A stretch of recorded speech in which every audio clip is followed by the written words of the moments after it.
Blaka Doué. Douoré. Doucouré. Douoré. C'est quelle assemblée? Église Shekina. Quelle assemblée? Église Mission Shekina Glory de Saïwa. Ah, Église Mission Shekina Glory de Saïwa. Amen. Oui, il est là. Il est présentement devant moi.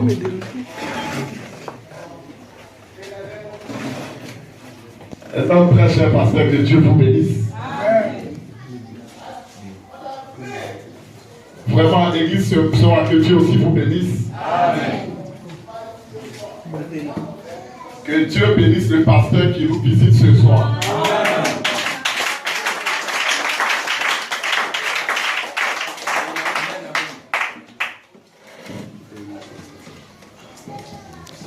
Nous avons ce soir eu le privilège d'être honorés par ce pasteur ici. Amen.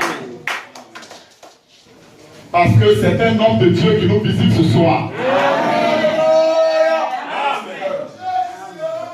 Donc si c'est un homme de Dieu qui nous visite, ça veut dire que c'est Dieu aussi qui nous visite. Vraiment, nous disons que Dieu bénisse richement ce pasteur. Et nous voulons que cela ne soit pas la dernière fois qu'il nous visite. Amen.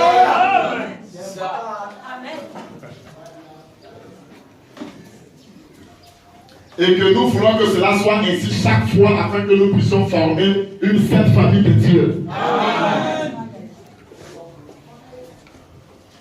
Mais bien aimés frères et sœurs, dans le ciel de Dieu, il n'y a aucune dénomination qui entrera là-bas.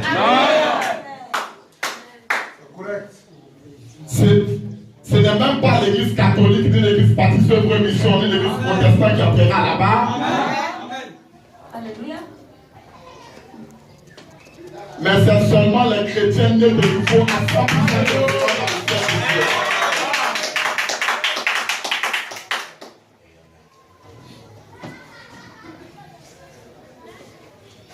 Même les branhamistes, les pentecôtistes, tous ces gens-là iront en enfer. Amen. C'est seulement les véritables chrétiens qui entreront dans le ciel, je le dis.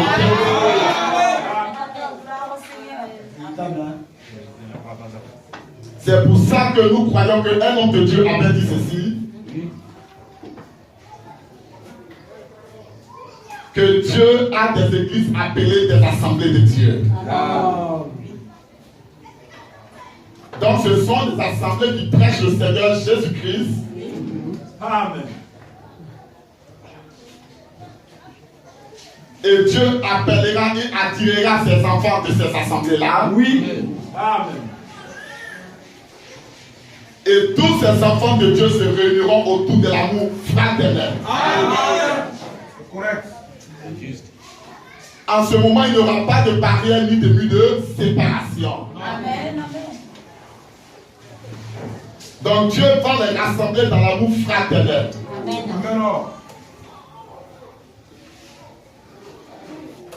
Et c'est alors que Dieu va apporter son église là-haut dans le ciel, le bien-aimé.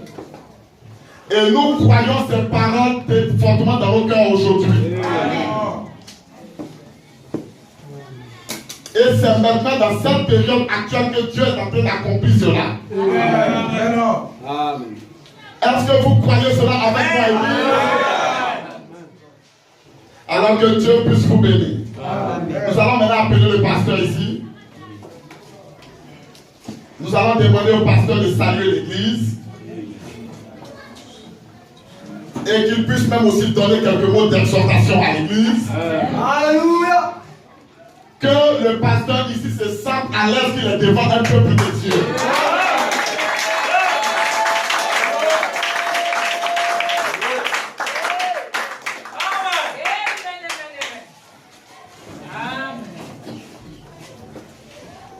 Maintenant, le pasteur va venir du haut de la chaise ici. Alléluia. Amen. Amen. Ok. Donc, le pasteur va venir ici du haut de la chaise. Salut.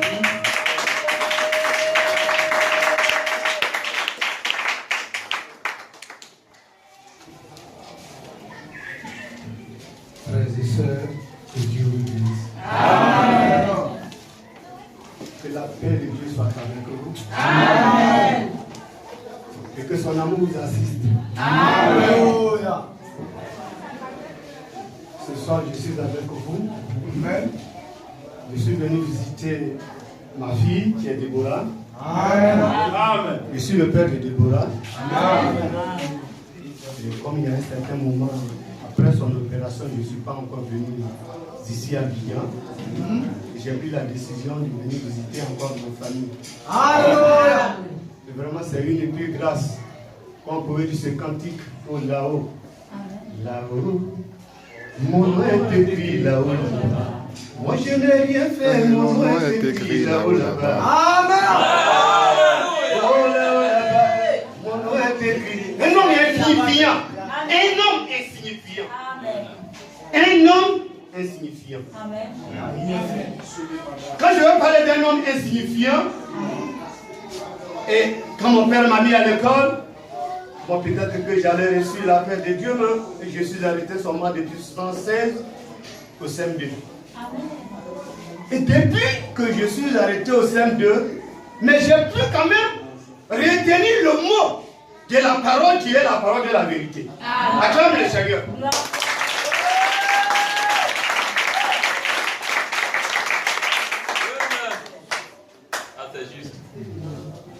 Ma parole d'exhortation en cet après-midi, c'est dans le livre de Jérémie.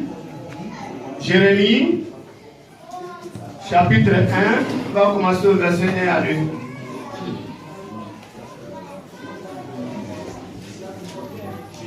Oui.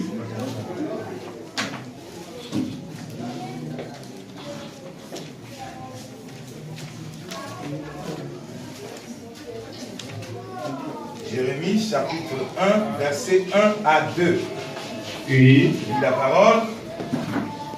Parole de Jérémie, fils de Ilkija, l'un des sacrificateurs d'Anaboth, dans le pays de Benjamin.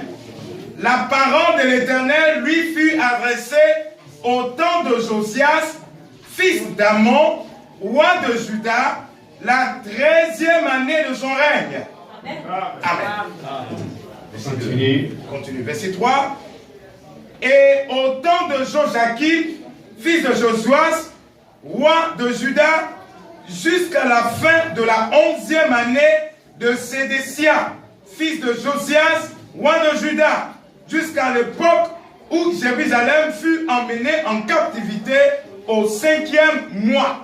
Alléluia. Amen. Que Dieu bénisse. Amen. Je voulais simplement lire ce passage pour qu'en tous et moi, nous arrivons à tirer quelque chose. Ici, nous parlons des noms que nous appelons Jérémie. Amen. Alléluia. Amen. Jérémie était un prophète. Mais Jérémie, qui dès le sein de sa mère, a été appelé. Alléluia. Le thème de mon message, de mon exhortation ce soir-là, que fais-tu de ton appel? C'est vrai que tu as été appelé, mais quelle est aussi ta mission? Si peut-être que je vais prendre un exemple dans le quotidien, je vais parler de Drogba. On dit Drogba vient jouer à l'équipe nationale. Mais quelle est sa mission? Aujourd'hui, nous faisons des erreurs. Quand on dit à un monsieur, je t'appelle de venir chez moi à la maison, il arrive et puis il s'assoit et commence à manger. Non, je ne t'appelle pas de venir manger. Il y a vraiment une mission pour laquelle je t'ai appelé. Acclame le Seigneur. Amen.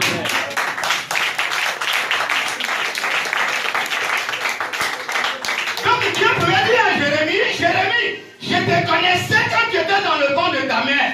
Puisque je te connaissais, je t'ai appelé d'être prophète d'une nation. C'est cela que Jérémie a été appelé. Sa mission, c'est d'être prophète. Voilà. Quelle est ta mission? Tu as été vraiment appelé. Mais on t'a appelé pourquoi? Ici, dans cette église. Dans cette mission, on t'a appelé pourquoi? On t'a appelé à balayer. C'est ta mission. Il y a des gens qui disent non, comment aussi je vais être prophète? Non.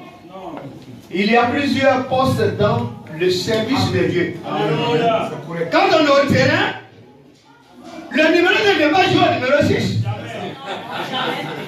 Sinon, il y aura problème. Ouais, il y aura problème. Si Drogba va jouer à la place du gardien, il y aura problème. Il n'y a rien à faire. Donc on t'a appelé au poste de 9. Le numéro 9, ta mission c'est de marquer le but. Amen. Alléluia. Quelle est ta mission? Reste à ton poste. Amen. Reste à ton poste. Amen. Si tu ne restes pas à ton poste, tu veux prendre la place du pasteur, là il y a problème. Alléluia. Attention. Il va y avoir problème. Alléluia. Moi j'ai été appelé. Mais à quelle mission que j'ai été appelé? C'est vrai, aujourd'hui je n'ai pas de... C'est comme là. C'est vrai, je suis pasteur. Mais à quelle mission j'ai été appelé? Alléluia. Tu te lèves là, je suis pasteur. Attention. C'est vrai que j'ai pasteur, j'ai parlé à l'école pastorale. Mais à quelle mission Dieu t'a appelé? C'est ça qui fait problème. Dans les églises aujourd'hui, c'est ça qui cause les difficultés et les divisions, la haine dans les églises. Amen. Parce qu'on veut prendre la première place du pasteur, on veut prendre la première place du diable, on veut prendre la place de l'apôtre, on veut prendre la place du pasteur. Pourtant il n'est pas pasteur. C'est ça qui fait entamer les divisions. Dis Amen. Reste à ton poste. Là, il n'y a pas de problème. On dit, Blaka, oui. Mais si je viens, je ne vais pas mettre ma main dans la pâte. Je vais te demander, m'appeler pourquoi. Là, j'ai été appelé à manger. Mais si je viens, en même temps, je m'assois, je lave les mains en train de manger. Là, il y a problème.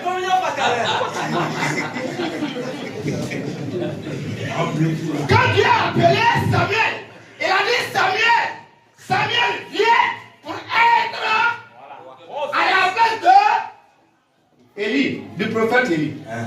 Élisée ou Élie? Je vous ai bien dit que le français là pour moi c'est... Que Dieu bénisse. Mais quand il est arrivé, autant qu'il est dormait, oh, il y a un bruit. Samuel pouvait dire oui, mais voici. Puisque tu m'avais venu remplacer quelqu'un, non, je suis déjà à mon poste. Non. Mais il allait vers Élie le sacrificateur pour dire tu m'appelles. Il dit non, je ne t'ai pas encore appelé. Va dormir. Il est retourné sur son lit, là où il était couché. Amen. Encore une deuxième fois, Samuel. Il dit oui, papa, tu m'as appelé. Il dit non, va dormir, je ne t'ai pas encore appelé.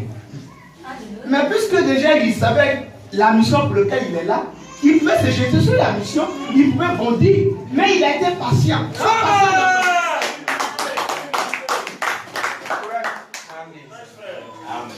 Dis Amen. Dis Amen. Je te connaissais, pourquoi tu es pressé? Quand tu étais dans le ventre de ta mère, je te connaissais. Mais maintenant que tu es pressé, c'est qu'il y a un problème. Amen. Il y a 5 ministères. Il y a le ministère de l'apôtre, il y a le ministère du prophète, il y a le ministère de l'évangéliste, il y a le ministère du pasteur et il y a le ministère du docteur. Donc là, chacun a son poste. Reste à ton poste. Il faut attendre. Il ne faut pas dire comme le pasteur ne vient pas, je vais m'asseoir sans chaise. Si tu fais ça, tu as déjà dépassé la frontière. Moi, si j'arrive, quand j'arrive dans une église, quand je suis parti ce matin à l'église de réveil, c'est vrai comme l'a dit celui qui m'a mis à cette présence. C'est vrai, c'est pas ce que nous disons, les dénominations, non, je suis de tel et tel, non. C'est pas ça qui nous envoie à l'église. C'est pas ça aussi qui nous envoie au paradis. Alléluia. C'est les racheter. Amen. Ceux qui ont véritablement, c'est pas quand tu es un pied ici, non. C'est quand tu es pressé pour séparer les églises. Non, ce n'est pas ça. Mais c'est quand tu restes droit pour chercher la vérité. C'est ça qui va nous faire la vérité. Alléluia. Donc quand je suis arrivé là-bas, comme mon ministère, c'est vrai, j'avais mon col blanc. C'est vrai, je pouvais aller m'asseoir même directement à la première place. Mais la Bible dit quoi? Il dit, quand tu vas dans une église, il faut chercher la dernière place. On n'a pas qu'on va te dire, mon frère, c'est pas ta place, il faut te lever. Là, non. Si je partais m'asseoir à la première place, et puis le pasteur vient et dit, non, mon frère, ça, c'est pas ta place. Là, on partait m'asseoir à la dernière place, je vais avoir, on c'était hier. Donc, qu'est-ce que j'ai fait? Je suis allé m'asseoir derrière. Et quand le pasteur s'est levé, quand il m'a vu, il a dit, homme de Dieu, viens t'asseoir. Il m'a fait asseoir à la première place, à son côté. Alléluia. Amen. Ta mission pour laquelle Dieu t'a appelé. Quand nous allons parler de l'appel de Dieu, c'est la voix de Dieu adressée à des hommes pour une mission donnée ou bien pour accomplir des choses au compte de l'éternel, pas à ton compte. Si tu vas faire des choses à ton compte, toi-même, mon frère, tu as rempli ton compte, tu n'auras pas de paroles dans le cœur. Alléluia. Je suis parti un jour visiter, il reste 2 minutes. Je suis parti un jour visiter une église. On met pas 10 000. Et puis le pasteur est là. Le ventre est là. Il dit, parce que ça c'est 10 000. Tu es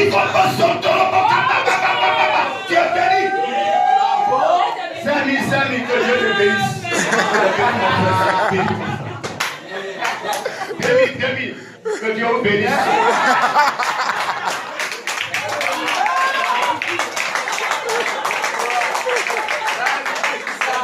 Alléluia. 1000 francs.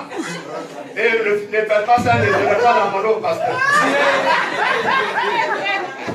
Le pasteur ne connaît pas sa mission. Il sait qu'il a fait, il ne connaît pas sa mission. Et que Dieu bénisse.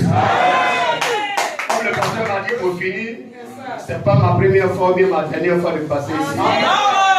Comme j'ai déjà mon fruit, le fruit de mes entrailles. Mon enfant, mes enfants. Voilà encore j'ai mon fils qui est derrière là-bas. Voilà, il va se tenir debout.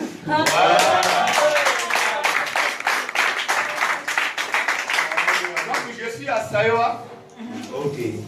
Donc c'est pas la première fois ni la dernière fois. Quand j'aurai le temps, je vais poser. Moi mais je chante beaucoup. Je chante beaucoup parce que un cantique. Un cantique. Voilà.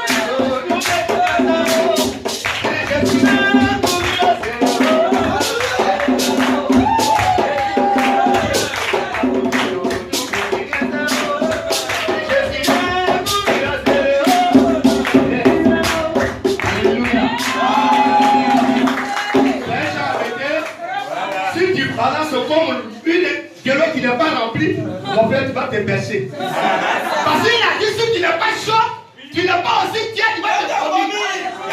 Que Dieu bénisse.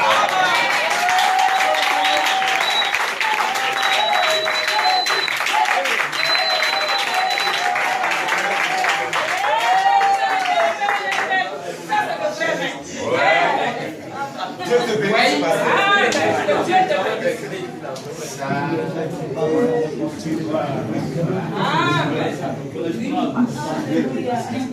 Dieu bénisse notre très cher pasteur. Amen.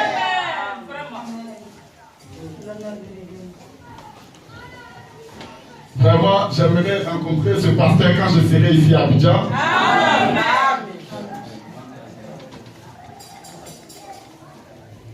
Moi, j'ai été très content de son exhortation.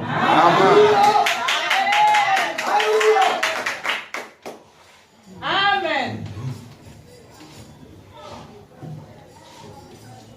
Il nous a parlé parler des choses un peu brèves, mais qui étaient très sûres. Amen.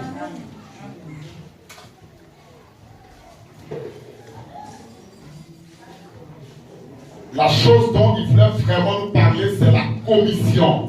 La mission que Dieu confie à quelqu'un.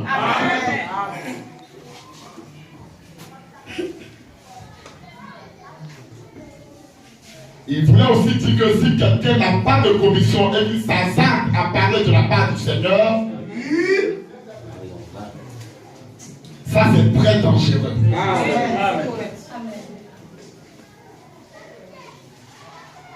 Le pasteur a été vraiment inspiré ce matin pour nous parler de la commission aujourd'hui.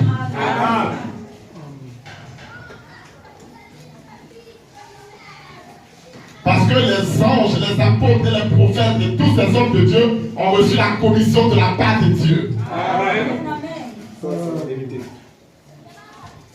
En d'autres termes, ça veut simplement dire une mission que Dieu leur a confiée.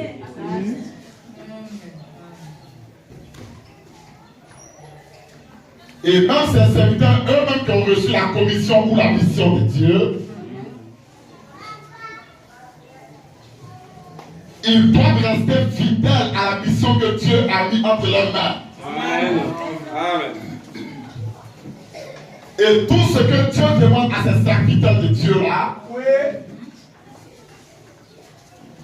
c'est de répéter ce que Dieu leur a demandé de faire. Alléluia. Correct. Ce n'est pas d'ajouter un mot ni retrancher un mot à la Bible, de ne rien faire de cela. Amen. Correct. Parce que la Bible, c'est déjà le testament de Dieu d'un bout à l'autre. Parce que nous avons deux testaments, bien aimés frères et sœurs, il y a l'ancien et le nouveau.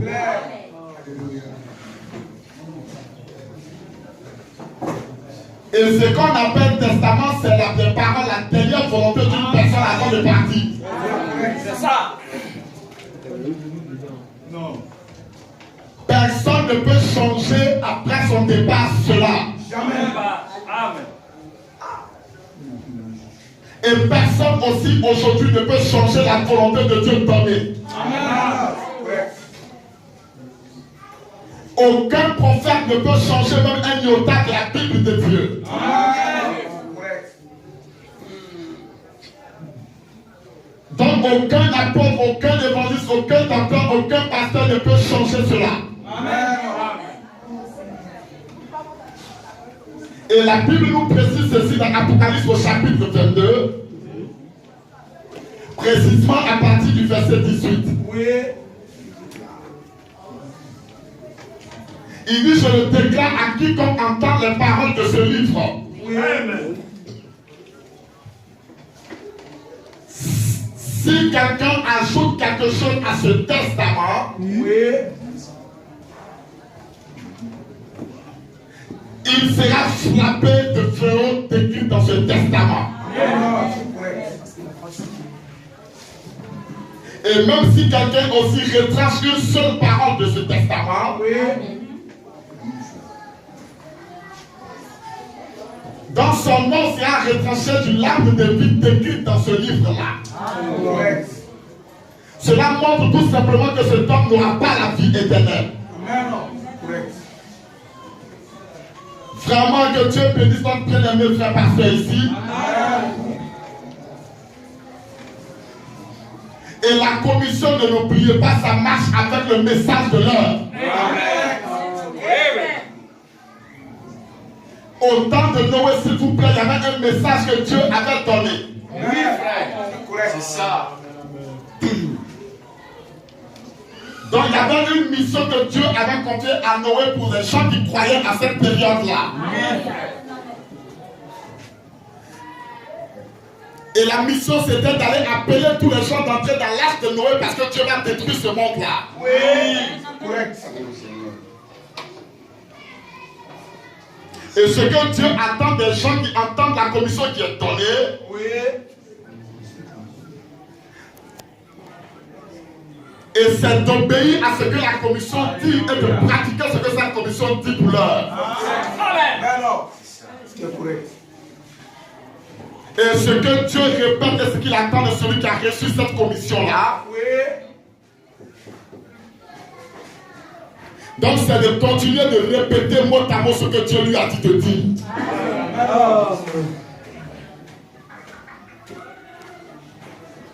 Et Noé devra répéter mot à mot selon la commission que Dieu lui avait donnée. Cela veut simplement dire que Noé devait rester fidèle à la commission que Dieu lui avait donnée. Donc il devait rester fidèle à la mission que Dieu lui avait adressée et confiée. Et ce que Dieu attendait aux gens qui devaient écouter Noé, c'était d'obéir à la commission que Dieu avait donnée à Noé de leur dire. Et vous remarquerez qu'à cette époque, Noé, lui, il était resté fidèle à la commission de Dieu. Mais les gens à cette période n'avaient pas respecté ni obéi à la commission que Dieu avait donnée à Noé. Oui, c'est la même chose. Et la Bible nous dit que quand le déluge est tombé, ils sont tous morts sous la pluie.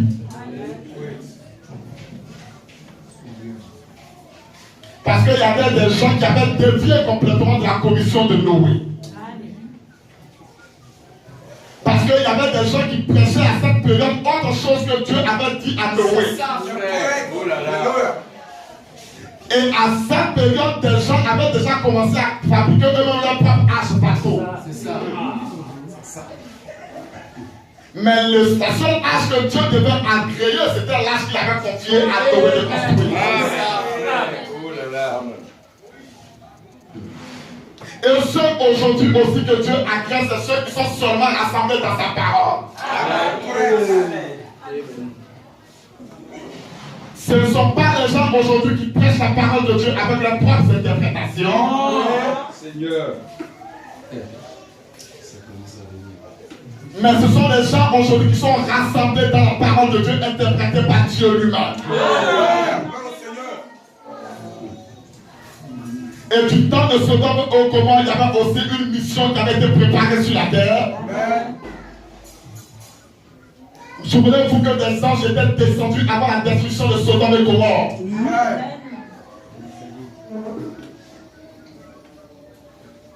Et la commission que eux ils avaient reçue, c'était différent de la commission que Noé avait reçue. Mais c'était toujours le même Dieu, mais c'était deux époques qui étaient différentes.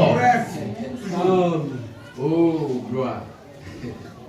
Mais maintenant, il y avait une commission à donner à Abraham et à Sodome et Gomorrhe. Mais si les gens poursuivaient pour dire que nous croyons au Dieu de Noé, et nous allons continuer de construire l'âge comme Noé l'avait construit en son temps. Oh là là. Le feu allait descendre et tous les consumer.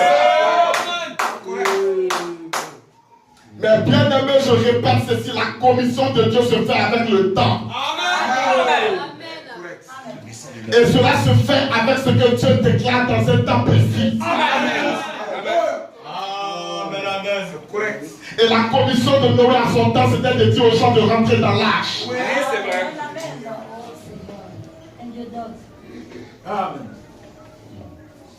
Et la commission des anges autour de Sodome et Gomorrhe, c'était de dire aux gens de sortir de Sodome et Gomorrhe. Si les gens se persistaient à construire leur arche dans Sodome et Gomorrhe, ils allaient mourir.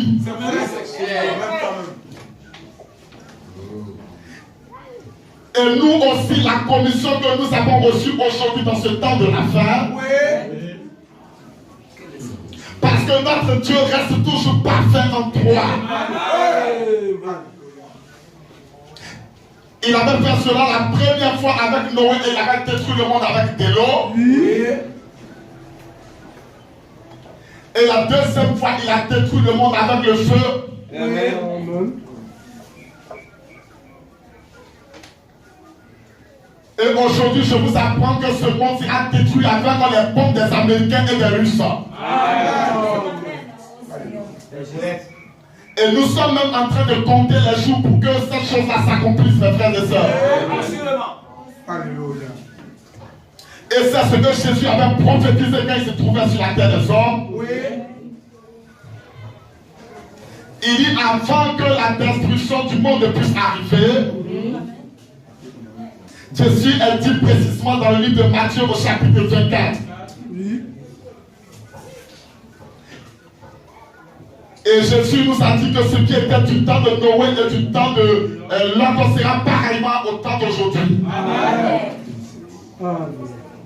Et Jésus nous a dit que le même tableau se dessinera encore pour notre période. Alléluia. Et comme les gens aujourd'hui encore n'accepteront pas la mission que Dieu accordera pour cette heure, Oui. alors notre Dieu viendra frapper cette terre pour la troisième fois. Alléluia. Et je vous apprends aujourd'hui, mes bien-aimés frères et sœurs, Oui. et l'histoire du salut est clôturée avant la troisième guerre mondiale. Amen. Correct. Après la troisième guerre mondiale, il n'y aura plus de salut sur la terre pour les nations. Amen. Cela veut tout simplement dire que personne n'aura encore le salut. C'est la vérité. Même si tu manques la destruction qui aura lieu, tu ne seras pas sauvé. C'est correct. Amen. Le mot sauvé veut dire que tu n'as pas la vie éternelle. Amen. Donc c'est maintenant dans cette heure-ci nous devons avoir cette vie éternelle. Donc avant que Dieu ne puisse détruire cette terre qui vient devant nous, Oui. oh mes bien-aimés frères et sœurs, le temps est tellement avancé. C'est comme la Bible aussi dit qu'au temps de Noé, les gens ne se doutaient de rien. Oui. C'est ça. Aujourd'hui, les gens ne se doutent absolument de rien, mes frères et sœurs. Vraiment que Dieu bénisse notre très cher pasteur pour ce qu'il a dit. Amen. De nous avoir parlé de la mission de Dieu aujourd'hui. Amen. La mission de Dieu aujourd'hui, mes frères et sœurs, Oui. ce n'est pas que nous devons construire des églises. Non. Ou que nous puissions avoir des murs de séparation par-ci, par-là. Mais la mission de Dieu aujourd'hui, Oui. que nous puissions rentrer maintenant dans l'âge de Noé avant la destruction. Alléluia. Et l'âge de Noé pour aujourd'hui, mes bien-aimés, Oui. Parle, frère. c'est la Bible de Dieu qui est le message du temps. C'est là où nous devons maintenant rentrer tous, mes frères et sœurs. Et l'apôtre Paul nous a très bien expliqué comment nous devons entrer dans cette arche-là. Et l'apôtre Paul nous a dit c'est le baptême du Saint-Esprit que nous entrons dans cette arche-là. Et Jésus-Christ nous a montré dans la Bible comment recevoir le baptême du Saint-Esprit. Ce n'est pas en allant à l'église, mes frères. Ce n'est même pas quand vous venez à l'église que vous donnez votre dîme de vos offrandes. Amen. Ce n'est même pas quand vous donnez les cotisations que les fonds missionnaires demandent. Non. Toutes ces choses, c'est la marque de la bête. Allez-y, frère. Mais c'est en recevant le baptême du Saint-Esprit. Donc c'est l'obéissance totale à la parole de cette heure-là. C'est ce que Dieu attend de ses enfants aujourd'hui. Et ce que Dieu attend de nous qui sommes appelés missionnaires, ce qui veut dire les apôtres qui ont été envoyés, c'est que nous aussi nous apportons correctement la parole de l'État qui a été donnée par Dieu. Et quand cette parole est en harmonie avec Dieu, alors Dieu descend des cieux et il confirme cette parole-là. C'est là où le qui maintenant vous envoie dans l'arche de Noé. Que Dieu bénisse notre cher pasteur. Amen. Je crois qu'un jour nous l'inviterons encore.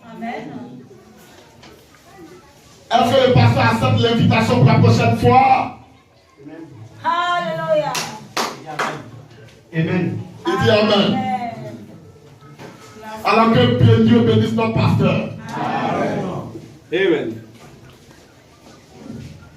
Est-ce que l'église vous accepte que le pasteur puisse venir encore pour prêcher la prochaine fois?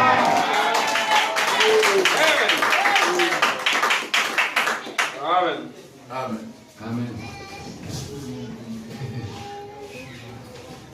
Alors, pasteur, nous t'invitons de donner une invitation pour la veille 31 décembre.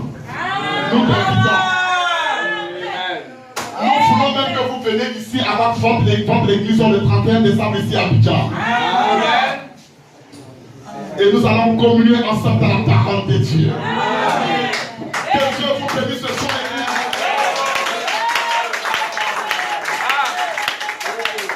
Donc la commission dont nous parlons se trouve dans le message de l'heure. C'est ça la mission que Dieu nous a donnée pour aujourd'hui. D'emmener tous ces âmes à Christ et non à un homme. Oh, oui, c'est vrai. Et que Dieu vous bénisse l'église ce soir. Ce n'est pas moi qui apporte la parole de Dieu aujourd'hui. C'est notre bien-aimé frère Johnson qui va apporter la parole. Je voulais tout simplement l'introduire ce soir.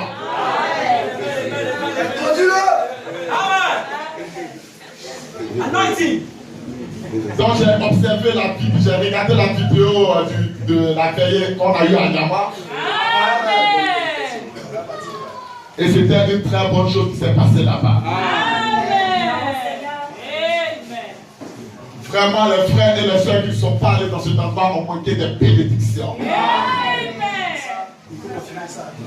Ils ont vraiment manqué une très grande bénédiction. Amen. Parce que même nous là-bas en France, nous sommes restés en veillée avec les frères de d'autres dans la veillée. Et les frères et les sœurs ont suivi la prédication, ils étaient très contents.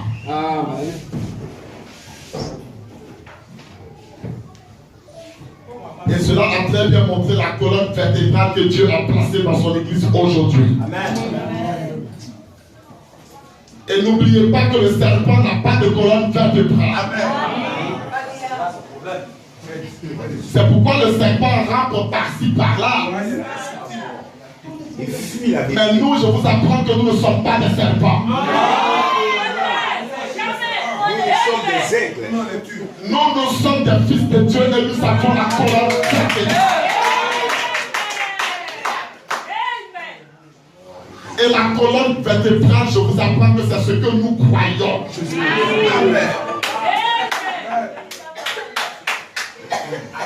Il y a beaucoup d'assemblées observées, c'est là qui se dit du message aujourd'hui.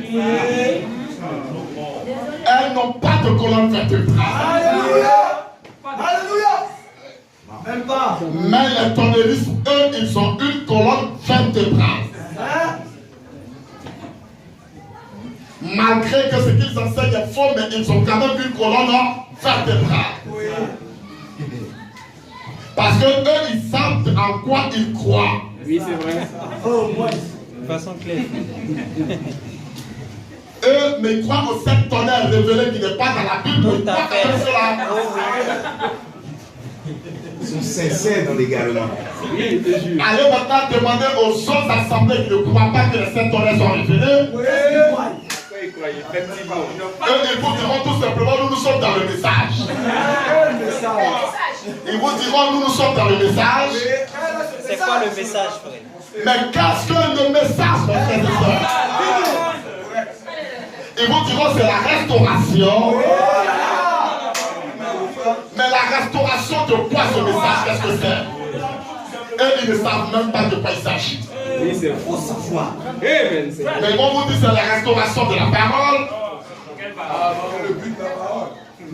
Mais la justification, c'était la parole aussi. Amen. Mais la sanctification elle-même était aussi la parole. Même la restauration des dons, le baptême, tout ça, c'était aussi la parole. Mais Dieu a promis qu'il va restaurer dans ce temps de la fin. Qu'est-ce que Dieu a alors restauré, bien aimés frères et sœurs? C'est ça qui est le message du temps de cette ère.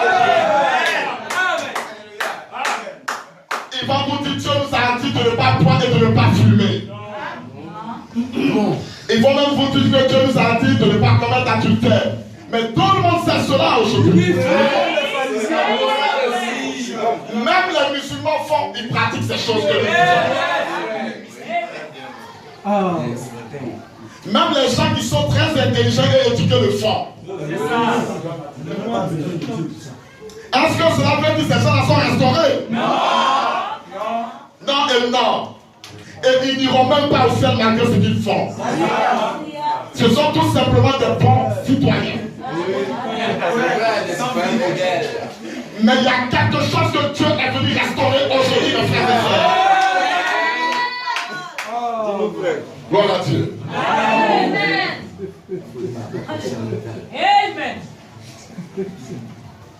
Et ce qu'il est venu restaurer, c'est ça qui est notre colonne vertébrale. Gloire à Dieu. Et la chose que Dieu est venu restaurer, c'est la chose que Lucifer avait commencé à détruire dans le ciel. Amen. Et quand il a été chassé du ciel, il est descendu en Éden. Il avait trouvé la même chose se trouvait au ciel. Il a détruit encore cette chose qui se trouvait aussi là en Éden.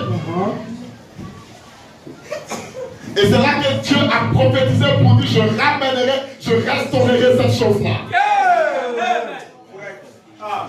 Et je vous apprends que le jour de la Pentecôte, Dieu a restauré cette chose-là.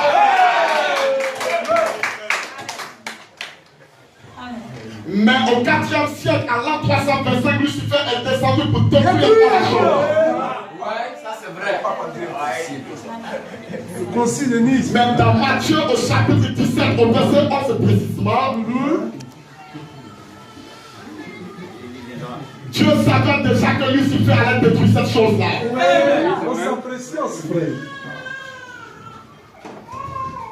Et Dieu dit non à cela, mais qu'à la fin, je restaurerai des choses. Amen.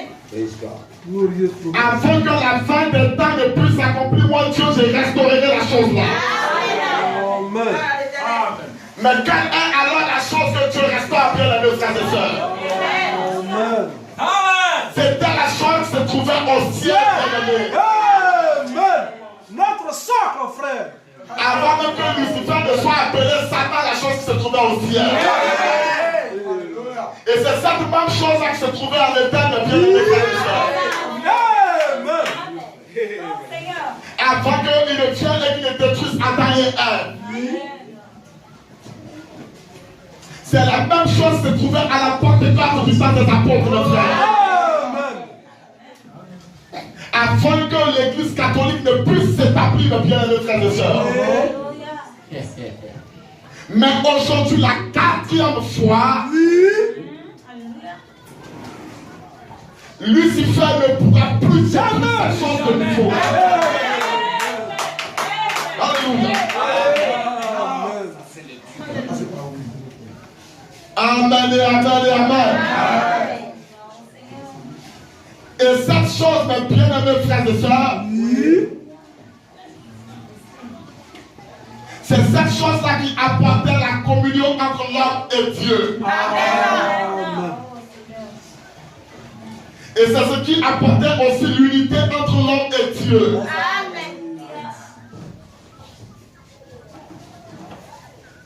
Et c'était la même chose qui apportait dans le ciel la communion entre Dieu et les anges. Amen. Et c'est ce qui apportait aussi l'unité entre Dieu et les anges. Et c'est la même chose là qui apportait la vraie adoration. Amen.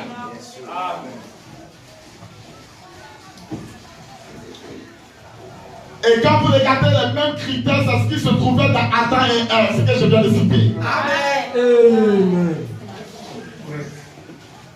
Et ce sont les mêmes critères que Dieu a répété le jour de la Pentecôte. Mais non. Mais quand vous regardez aujourd'hui au temps de la fin, il n'y a plus de critères là dans une église ici. Non. Il n'y a plus de communion fraternelle dans une église. Non. Non, non. Il n'y a même pas l'unité dans une église. Elle n'existe plus, frère. Il n'y a même plus d'adoration véritable dans une église. Oui. Amen. Et Jésus avait dit ceci à la femme samaritaine. Il dit l'heure vient où les vrais adorateurs, ils adoreront le Père en esprit et en vérité. Et cette ère dont Jésus parlait, c'est de notre époque aujourd'hui.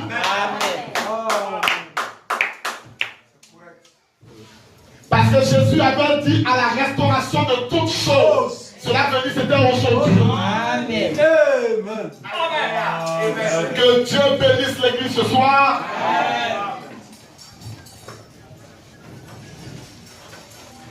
Et quand nous lisons dans le livre de Pierre, il est parlé de la 7e pierre.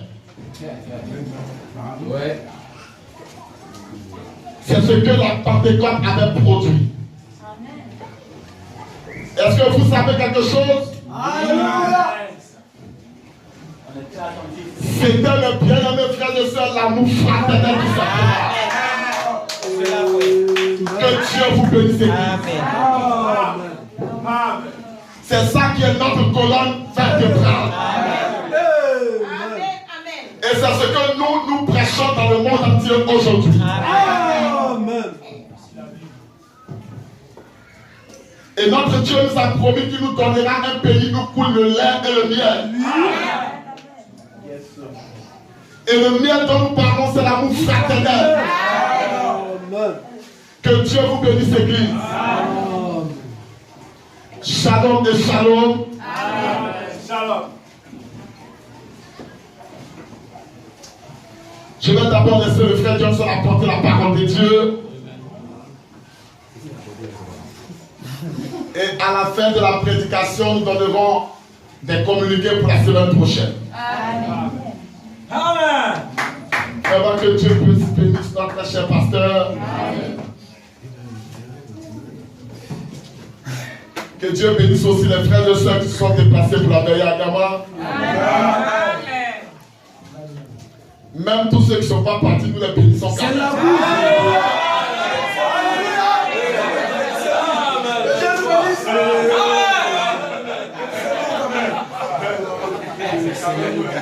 Mais je n'encourage pas le mal. Ça, c'est la vérité. Moi, j'aime les vaillants combattants du Seigneur. Les gens qui sont prêts pour combattre n'importe quel combat. J'ai même vu le frère Blé là-bas. J'ai vu aussi le vieux frère Agnon là-bas. Oui, il était là. Amen. J'ai vu le frère Hervé là-bas. Oui, il était là. Et c'est ici du Seigneur. Mais j'ai pas vu beaucoup d'autres frères. Ils étaient là-bas, ici, là-bas. Ils sont tombés. Les sœurs même, je ne les ai pas vus. Avec quelques. Il y avait quand même quelques sœurs. 6 sœurs. Elle était là. Sœur Pauline était là. 6 sœurs, 14 frères. La sœur Jeanne, sœur Léna. La sœur Ange était là, oui. Non, la sœur Mireille n'était pas là. Mais la sœur Ange était là. Ah, il y avait 91. Il y avait 6 sœurs. Il y avait 6 sœurs. Il y avait 6 sœurs. 6 sœurs, 14 frères. Donc après la prédication de la parole de Dieu, nous en parlerons. Que Dieu bénisse notre bien-aimé frère Johnson. Et que Dieu vous bénisse aussi. Shalom et shalom. Acclamons le Seigneur.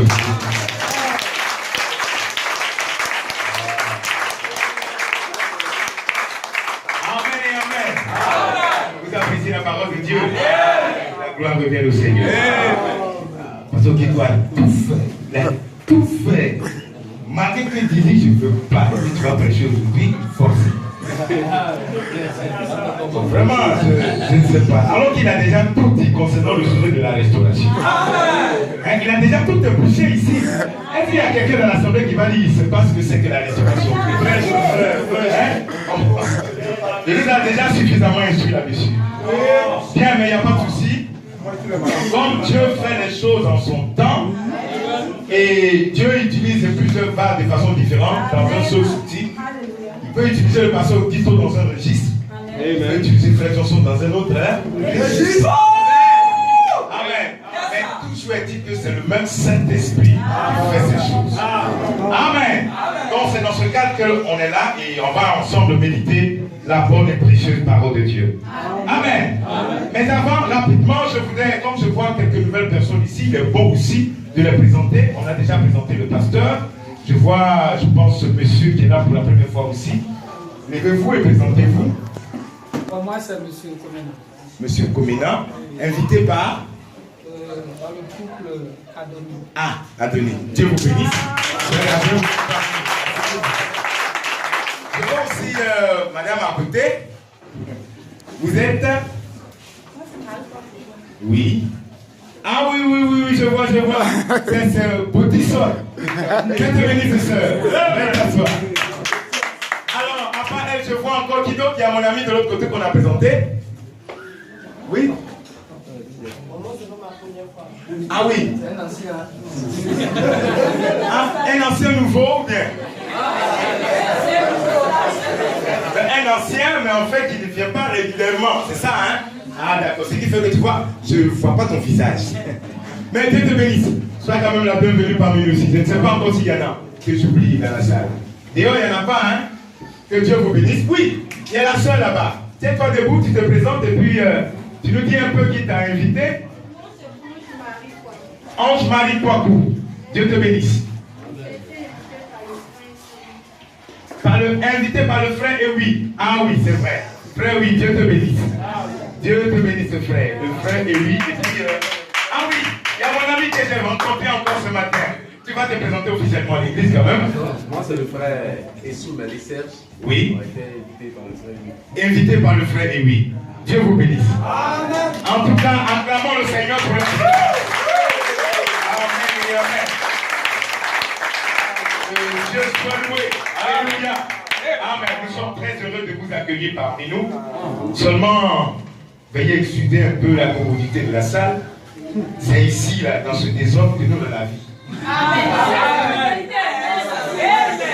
Donc, si vous voulez être comme l'un de nous, acceptez cette commodité et vous serez la même vie.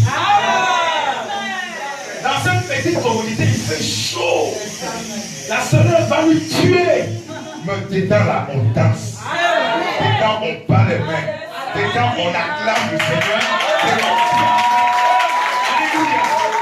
Dans ce petit classe que Dieu nous a donné, c'est ici que nous évoluons petit à petit en direction de la vie éternelle. Ce qui est notre préoccupation ici, c'est le royaume des cieux. Ce n'est pas de construire une église, ce n'est pas de construire un groupe à part, mais nous envisageons la vie éternelle. Amen. Donc ce soir, comme vous êtes un peu personne parmi nous ici, nous vous disons à quoi bas dans le nom du Seigneur Jésus-Christ. Et que Dieu vous bénisse. Alléluia. Nous croyons en un seul Dieu et véritable, le Seigneur Jésus-Christ. C'est lui qui est notre Créateur, qui nous a donné la vie éternelle. Tout ce que nous faisons ici ce soir, c'est pour sa gloire que nous sommes ici. C'est pour lui aussi que nous acceptons la chaleur. Parce que nous aimons adorer Dieu, peu importe les circonstances. Qu'il y ait la pluie, qu'il y ait le soleil, on sera toujours là à adorer notre Dieu. Parce que c'est lui qui nous a donné la vie éternelle. Et c'est à lui qu'on rend toute la gloire. Amen et amen. Acclamons le Seigneur pour cela. Et que Dieu nous bénisse. Le frère Frédéric va venir au tambour. Nous allons chanter ce cantique pour nous réjouir. Avant d'écouter une petite méditation de la parole de Dieu est parti. Alléluia. Amen et amen. Est-ce que vous aimez le Seigneur? Amen. J'ai rencontré Jésus. Amen. Il est capable de tout faire. Amen. J'ai rencontré Jésus.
Et par un mot de prière, nous allons ensemble nous approcher de la sainte et précieuse parole de Dieu. Chacun va prier de tout son cœur, demandons au Seigneur ce soir. Alors que nous sommes ici, nous attendons que lui quitte les palais de la gloire et qu'il nous rende visibles. Au bout de nous lire le livre d'Ésaïe chapitre 14. Ésaïe chapitre 14, il va commencer la lecture à partir du verset 11.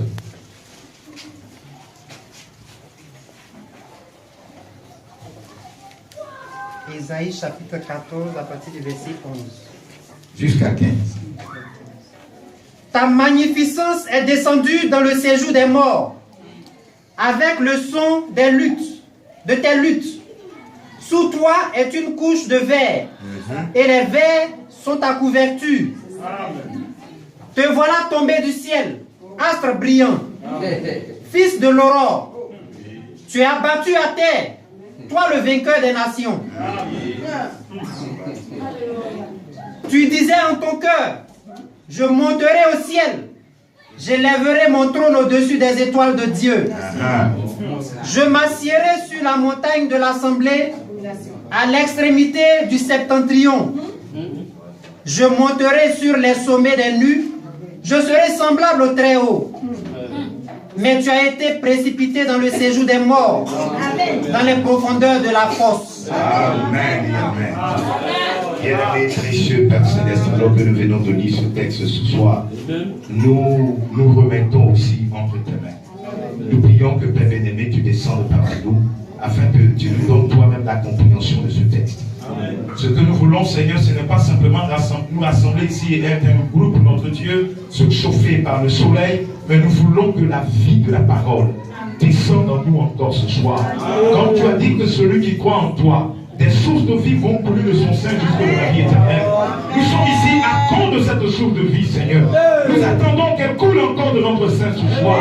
À travers la lumière de ta parole, Père, parle-nous, édifie-nous, au Père, et chasse tout démon, tout esprit impur qui ne confesse pas ton nom cette fois. Oh Dieu, alors que nous approchons ici de ta parole, je soumets tout esprit de femme, tout esprit d'homme, Seigneur, sous l'autorité du Saint-Esprit, en priant que, Seigneur, toi seul tu sois parmi nous, afin que celui qui a besoin de délivrance, qu'il soit délivré, celui qui a besoin de guérison, qu'il soit guéri, celui qui a besoin de liberté, qu'il soit libre, celui qui a besoin du salut, qu'il reçoive ce salut-là, Seigneur. Oh, accorde-nous ta grâce. N'épargne personne ce soir, Seigneur, mais donne-nous la vie à travers ta parole. Écarte-moi aussi, Seigneur, du chemin, parce que je ne suis rien, Père. L'Église a plutôt besoin de toi, et non pas d'un homme, notre Dieu. Nous nous tournons ici, Seigneur, ce soir, étant dans la même inspiration que les apôtres, Père. C'était toi, oh Dieu, qui avais pris le pain toi-même, Père. Malgré que les disciples étaient rassemblés, mais c'était toi, Jésus, qui avait pris le pain, qui avait rendu grâce, et qui avait rompu le pain, et qui avait même distribué un morceau à chaque disciple présent. Voudrais-tu être ici encore le même Saint-Esprit qui prend le pain de la parole et qui donne un morceau à chaque soeur, un morceau à chaque frère, Seigneur, pour guérir nos cœurs, Père bien-aimé. Aide-nous encore ce soir comme nous te dédions tout ce service au nom de Jésus, notre précieux Sauveur. Amen. Et Amen. Que Dieu soit béni. Veuillez vous asseoir et que le Seigneur vous bénisse encore et encore. C'est vraiment une grâce pour nous encore ce soir d'être ici, au pied de la parole, et avoir l'occasion encore de partager la parole de Dieu. Mais avant, je voulais me rappeler et me racheter d'une certaine chose. Le frère Edès avait été opéré il y a 2 semaines, et nous avons manqué d'attention d'informer l'Église. Vous comprenez? Donc je voudrais, en sa présence, demander pardon à l'Église pour avoir oublié de porter l'information de l'opération de notre frère ici à l'église. Amen. Amen. Donc je voulais officiellement le dire aujourd'hui et en me rachetant, afin qu'à la sortie, les frères et les sœurs aillent voir le frère, le saluer, lui rendre visite à la maison. C'est comme ça que se constitue l'amour fraternel. Dès qu'un frère dans l'église est affligé par un problème, tous les frères autour doivent courir à son direction afin de lui porter ses coups. Ça, c'est la Bible, c'est la parole de Dieu. On ne peut pas dire qu'on est retourné à la foi apostolique si on ne peut pas pratiquer ces détails. Vous comprenez? C'est pourquoi il est très important d'être toujours alerté. Dès qu'un frère, une soeur souffre de quelque chose et que toi où tu es informé directement, tu dois aller voir le frère, tu dois aller le secourir et l'aider dans la peine qu'il traverse. Ça s'appelle l'amour fraternel. Amen. Amen. Donc c'était pour vous informer que frère Edès avait été donc opéré depuis 2 semaines. Ce dimanche matin, nous sommes allés le voir. On a passé un bon temps avec lui. Donc après, que les frères, que les sœurs puissent saluer le frère et aussi aller lui rendre visite à la maison à Yopougon. Amen. Que le Seigneur nous bénisse. Voilà donc ce que je voulais dire. Maintenant, on revient à l'évangile. Aujourd'hui, on sera court, très court. Parce qu'on est à Jésus Tabernacle. Alléluia. On tue pas. À Jésus Tabernacle, la prédication ne tue pas. La prédication fait quelques instants, mais ça transforme les vies. Amen. Ça peut durer 15 minutes, mais en 15 minutes, Dieu a donné tout le contexte de la vie. Amen. Donc c'est ce que nous essayons de parcourir encore ce soir. Notre pasteur a ouvert un grand sujet que nous sommes en train de développer depuis lors. La restauration. Amen. La restitution de l'âme. Amen. Pour nous montrer qu'en réalité, l'homme, l'individu, il est un arbre. Amen. Tout croyant devant Dieu est un arbre. Amen. Et c'est ce arbre qui doit être restauré. Amen. Amen. S'il ne connaît pas la restauration voulue par Dieu, ce arbre qui peut s'appeler du nom de chrétien n'entrera jamais dans le ciel. Amen. Pourquoi? Parce que, étant donné que papa et de maman, nous avons acquis sur la terre les traditions des hommes. Or, la Bible nous a dit, la chair et le sang ne peuvent jamais hériter le royaume des cieux. Ce qui veut dire que avant qu'un homme n'entre dans le royaume des cieux, il doit être débarrassé de tout ce qui est de la terre. Il doit quitter la sphère de la famille, la sphère des coutumes, la sphère de la tradition. Ces choses ne doivent plus avoir des empreintes dans sa vie.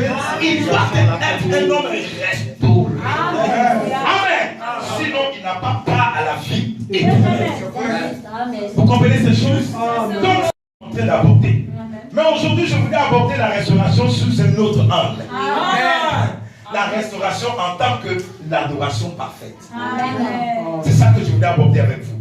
L'adoration parfaite, c'est ça qui typifie la restauration. Amen. Amen. Donc, dans le texte qu'on a lu ici, dans Ésaïe 14, à partir du verset 11, nous sommes en train de lire ici la déchéance de Satan. Comment il a perdu le privilège qu'il avait auprès de Dieu.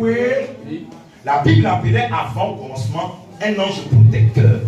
On l'appelait Lucifer, ange de lumière. Et Satan dans sa position, pas Satan, on va dire Lucifer, parce qu'en ce temps, il était encore Lucifer, c'était le premier ange de Dieu. Amen. Donc on peut dire dans notre langage, c'était le bras droit de Dieu. Donc Dieu lui avait donné, on va dire, une grande partie de son pouvoir. Et au jour d'aujourd'hui, Satan n'a même pas perdu ça. Il a toujours ça. C'est avec ça qu'il a fait de garder la terre entière.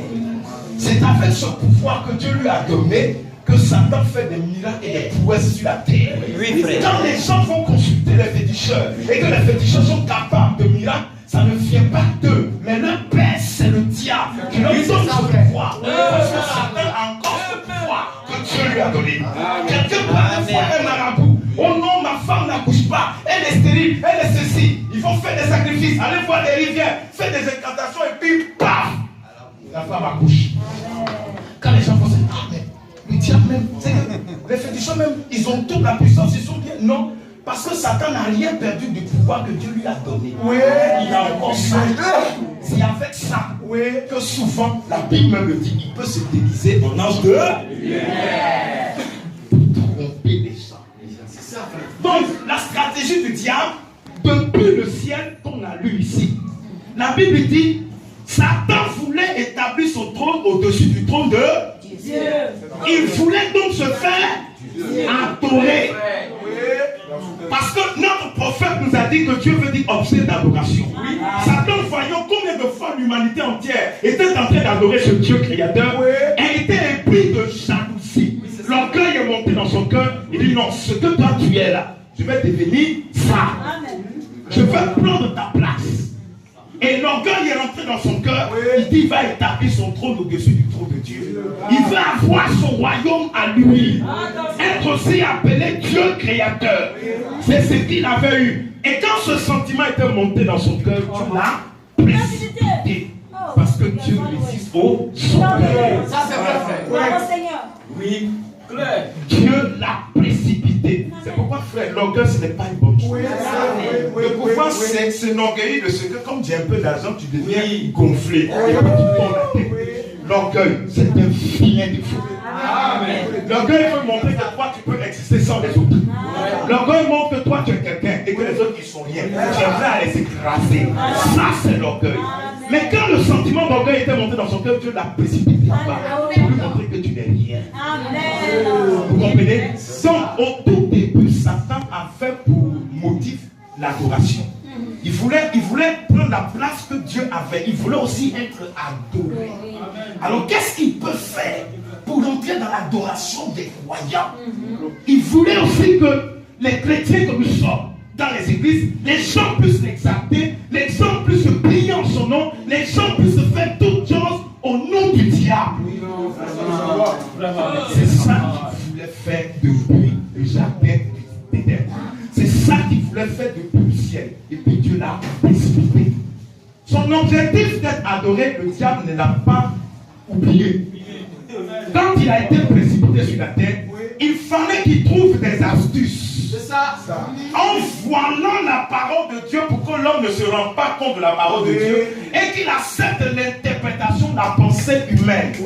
S'il arrive à le faire, nous adorons Satan, mais sous le couvert de Dieu. Et c'est ça que Satan veut faire pour avoir une place pour se faire adorer. Donc il y a beaucoup d'églises qui se créent à gauche et à droite. Mais en réalité, en regardant la teneur de l'adoration, nous nous rendons compte que c'est le diable qui est bel et bien adoré. C'est comme ça que les gens font un culte spécial à Satan, mais sans le savoir. Parce que Satan use dans des choses minutieuses pour distraire les gens. C'est comme ça que le diable fait.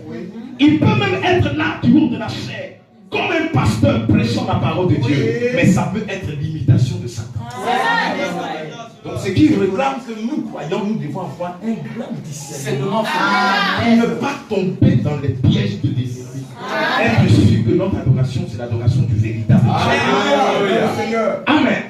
Donc vous remarquez ici que son but, c'est vraiment d'être adoré. Il fait que les sœurs l'adorent, que les frères l'adorent, que le monde entier l'adore. C'est pourquoi dans Luc 4, quand il était descendu auprès du roi des rois, du Dieu créateur du ciel et de la terre, notre Seigneur Jésus-Christ, Satan n'a même pas eu honte d'exprimer son désir d'être adoré devant le grand Dieu. Amen.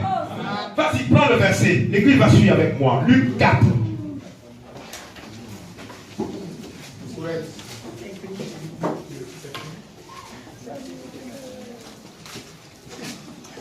Attends, je vais le retrouver. Matthieu 4. De toute façon, il y a aussi une parallèle dans Luc 1. C'est la même tentation. Ok. On peut lire à partir du verset 9 de Luc 4. Si on ne retrouve pas ce que je cherche, on va aller dans Matthieu 4. Vas-y.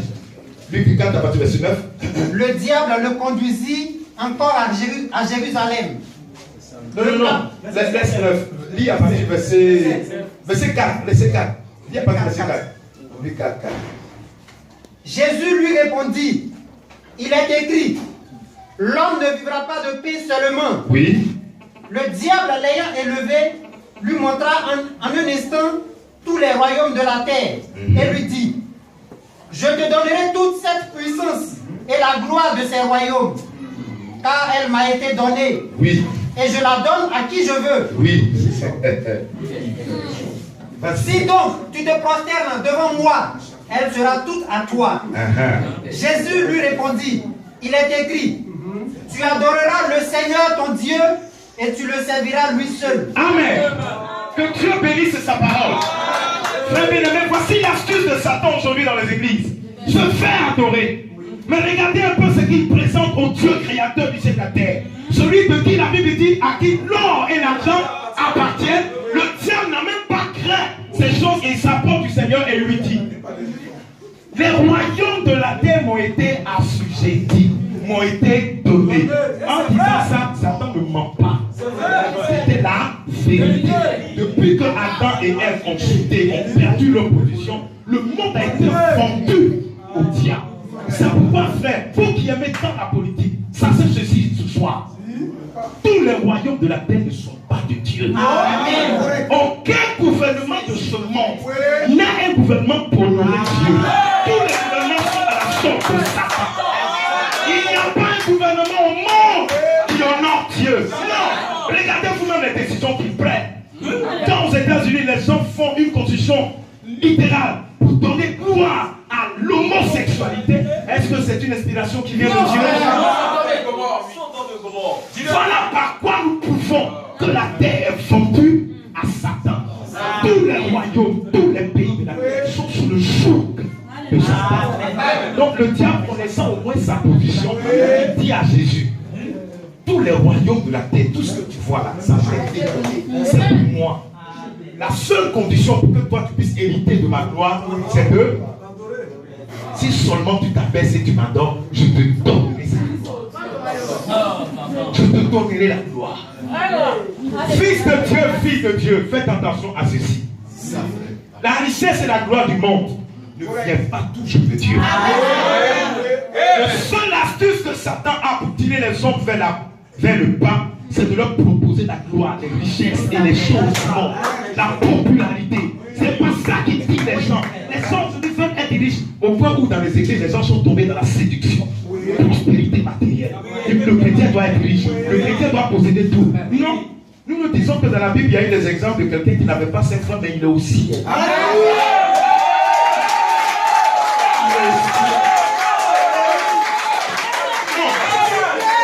ce point de vue, on ne peut pas faire de la... Donc Seigneur, je te demande de me donner mon pain quotidien.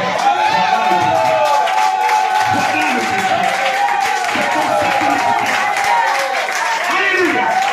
Nous ne cherchons pas la richesse de la terre. Nous ne cherchons pas à posséder les maisons. Nous ne cherchons pas à construire quoi que ce soit. Mais Seigneur, donne-nous mon pain quotidien. Alléluia. C'est suffisant. La richesse de la gloire de ce monde, c'est pour le diable. Le véritable propriétaire de ces choses, c'est Satan. Et comme il veut se faire adorer, c'est ça qu'il propose aux gens qui n'ont pas de discernement. Ils ne comprennent pas que c'était la part de Satan pour les égarer loin de Dieu. Alléluia. Voilà la chose. Depuis longtemps dans le ciel, Satan veut se faire adorer. Il veut être Dieu. Être Dieu dans ta famille. Être Dieu dans ton travail. Être Dieu dans ta vie individuelle. Il veut être Dieu dans ta vie maritale.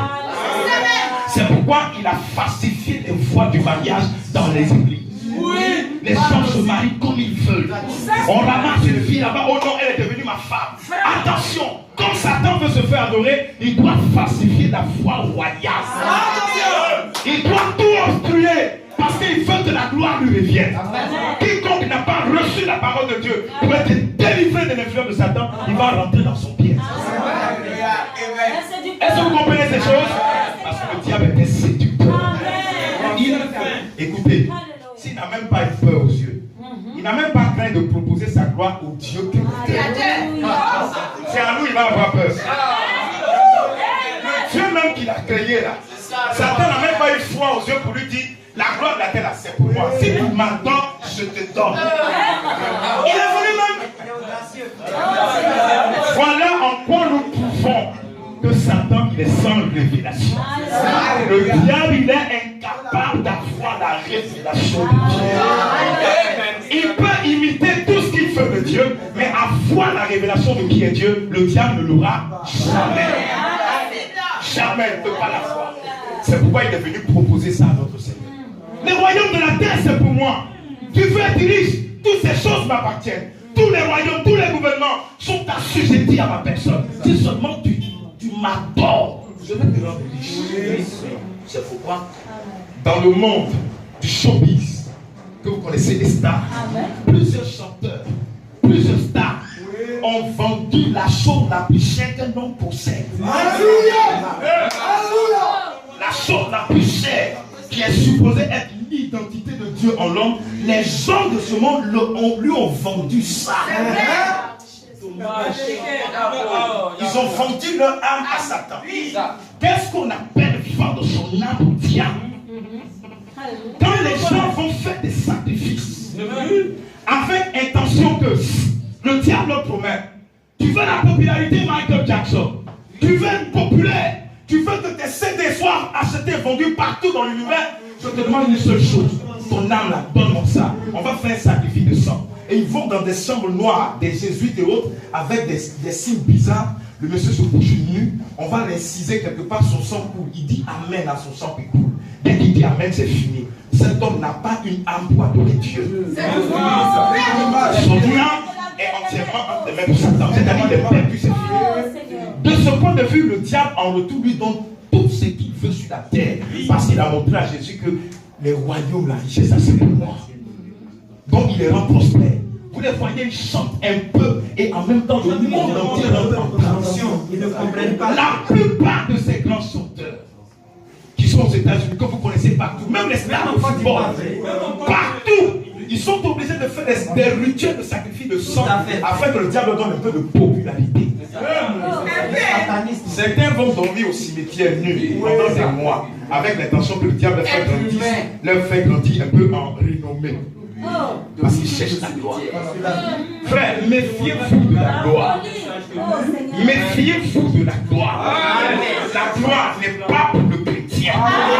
Parce que la Bible dit c'est l'humilité qui précède la gloire. C'est quand tu te rends humble, Dieu va t'élever. Et la Bible dit encore que Dieu sait de quoi on a besoin. Le Dieu qui nous a créé, il sait de quoi on a besoin. C'est pourquoi pour tous nos besoins, on doit se tourner vers qui? On ne peut pas aller voir un marabout. Non. Tu ne peux pas aller voir un fétichiste. Celui qui donne la vie, il s'appelle Dieu. C'est auprès de lui, il faut tourner. Seigneur, j'ai besoin de ceci. J'ai besoin de cela. Et Dieu répond. Alléluia. Je continue un peu, je vais arrêter tout à l'heure.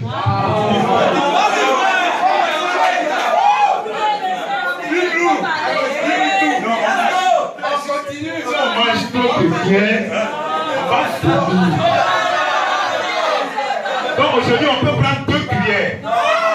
Le reste on va garder.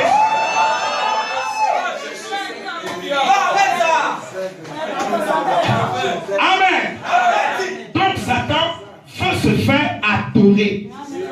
Et comme il veut se faire adorer, il envoie légalement sur toute la terre. Dans les églises, les gens chantent et dansent, font toutes sortes de choses alors qu'ils sont sous l'emprise. C'est ça, frère. Satan. À partir du moment où dans une église, la parole de Dieu n'est pas donnée dans son entièreté, il y a une adoration de Caïn. Caïn a essayé, comme Abel, son frère, de venir aussi adorer. Mais deux, de part et d'autre, avaient présenté leur offrande. Abel a envoyé les meilleurs, du moins, Caïn a envoyé les meilleurs fruits de son champ. Jolie tomate, joli combo, joli ceci, etc., etc. Il a envoyé tout ça. Pendant ce temps à côté, Abel avait envoyé le sang. C'est ça, frère. Oh, non, que Dieu aime le sang. Mais il n'est pas sanguinaire. Il aime le sang de la rédemption. Abel a envoyé le sang. Caïn a envoyé les fruits, les mangues, tout ça. Des bonnes choses. Certains théologiens non avisés des Écritures disent que Satan avait envoyé les mangues pourries, tomates pourries. C'est faux. Satan est intelligent. Il est intelligent. Il a réfléchi. Il sait que mon offrande là c'est pour Dieu. Comment j'ai envoyé mangue pourrie? Dieu ne va jamais regarder même. Donc il a dit choisir parmi tous ces fruits ce qui est meilleur. Et ils ont envoyé. Quand ils ont envoyé, il y avait autel à gauche, autel à droite. Mais quand Dieu regarde les deux sacrifices, il a porté ses regards favorables là où se trouvait le sang. Pourquoi? Parce que Dieu avait déjà dit, sans effusion de sang, il n'y a pas de pardon. Il n'y a pas de pardon. Abel avait la révélation dans son cœur. Comme il avait la révélation, son offrande devait être identique à la révélation. Tu ne peux pas croire une chose et offrir autre chose. À ce moment, tu deviens hypocrite. Dieu ne peut pas accepter cette offrande. Amen. Dieu accepte l'offrande d'Abel. Et Caïn immédiatement est rentré dans la jalousie. Dieu est d'accord toujours. Pourquoi pour moi tu ne peux pas agréer? Dieu encore par compassion lui a dit, mais il faut faire comme ton frère. Caïn dit non, Dieu c'est foutaise. C'est foutaise. Lui et moi on a même papa. On a même maman. Je t'ai fait quoi? Et puis tu ne prends pas mon offrande. Amen. Le salut, ce n'est pas question d'une origine familiale. Écoutez-moi très bien. Ton père peut être pasteur. C'est pas parce qu'il est pasteur que tu vas rentrer aussi. n'existe pas. Amen. La Bible dit le royaume de Dieu, ce sont les violents qui s'en vont. Et le violent dans ce cas, c'est celui qui a la révélation. C'est la révélation du sang qui entre dans le ciel. Ce n'est pas le fait que mon papa est diacre, ma maman est ceci, mon papa est le président fondateur de l'église. À cause de ça, je vais rentrer au ciel sans embouteillage. Jamais! Jamais! Les titres naturels ne rentrent pas au ciel. C'est pourquoi pour qu'un pasteur même soit sauvé, lui-même doit avoir la révélation du sang. Sinon, peu importe 10 ans de pastorat, tu vas la refaire ta vie. Vous comprenez ces choses? Dieu les garde au sang. Rien qu'au sang. S'il n'y a pas le sang, ton adoration est imparfaite. Dieu s'en fout.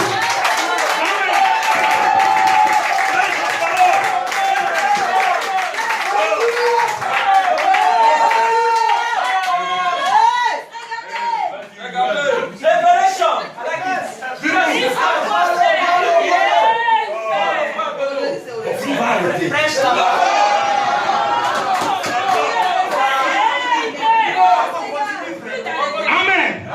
Voilà l'astuce de Satan aujourd'hui dans ce tâche. Des églises naissent, mais combien d'églises sont posées par Dieu? Combien d'églises sur lesquelles Dieu a ses regards? Parce que l'église a été au commencement basée sur le son de la révélation. Il y en a combien qu'on trouve comme ça? Aussi longtemps que l'église n'a pas commencé par le son de la révélation, Dieu n'est pas dedans. Vous êtes sur l'adoration de Satan. Amen. Voilà la chose. Parce que depuis le début, Satan voulait se faire.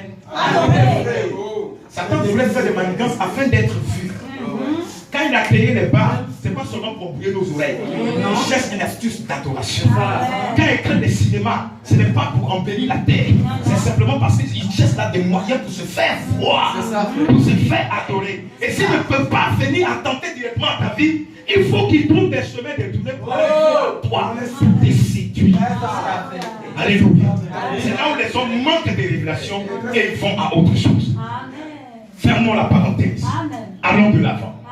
Donc ici, Satan se présente à Dieu pour lui dire, toi Dieu même là, si tu m'adores, je vais te donner tout ça. Ayant ignoré que c'était le Dieu créateur qui était là. Amen. C'est pourquoi déjà le croyant n'a pas un cœur, ni les yeux qui regardent à la richesse. Amen. Tu ne dois pas te préoccuper de ces choses. Parce que le détenteur de ces choses, c'est il a dit au Seigneur Jésus, si tu m'adores, je vais te donner la gloire. Je te rends riche, je te rends populaire.